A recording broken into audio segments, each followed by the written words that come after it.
જય હિન્દ મિત્રો। Bank of બરોડામાં સ્નાતકો માટે એક બમ્પર ભરતીની જાહેરાત થઈ ચૂકી છે। 500થી પણ વધારે પદો ઉપર ભરતી જાહેર કરવામાં આવી છે। આ અરજી કોણ કરી શકે છે, કેટલી પોસ્ટ છે તે વિશે આપણે આગળ જાણીશું। પરંતુ તે પહેલાં જો તમે મારી ચેનલ પર નવા આવ્યા હોય તો મારી ચેનલને જરૂરથી સબસ્ક્રાઈબ કરજો, વિડીયોને લાઇક કરજો, ફોલો કરજો, શેર કરજો। આ અરજી ઓનલાઈન કરવાની રહેશે। અરજીની તારીખ છે 19 ફેબ્રુઆરીથી લઈને 11 માર્ચ 2025 સુધી રહેશે। ઇન્ફોર્મેશન ટેકનોલોજી વિભાગમાં 350 જગ્યા, ટ્રેડ એન્ડ ફોરેક્સમાં વિભાગમાં 97 જગ્યા, રિસ્ક મેનેજમેન્ટમાં 35 તેમજ સિક્યુરિટી વિભાગમાં 36 જગ્યા ઉપર ભરતી જાહેર કરવામાં આવી છે।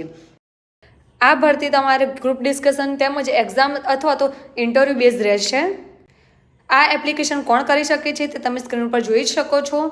BE, BTech તેમજ ME, MCA, IT, CA graduation અને પોસ્ટ ગ્રેજ્યુએશનની ડિગ્રીવાળા અરજી કરી શકે છે। સાથે જ પોસ્ટ અનુસાર ઉમેદવારે 1 થી 6 વર્ષનો અનુભવ પણ માંગવામાં આવ્યો છે। વય મર્યાદાની વાત કરીએ તો ઉમેદવારોની ઉંમર ઓછામાં ઓછી 22 વર્ષથી લઈને મહત્તમ 40 વર્ષની હોવી જરૂરી છે। આ અરજી તમે ઓફિશિયલ વેબસાઇટ bankofbaroda.in ઉપર જઈને કરી શકો છો।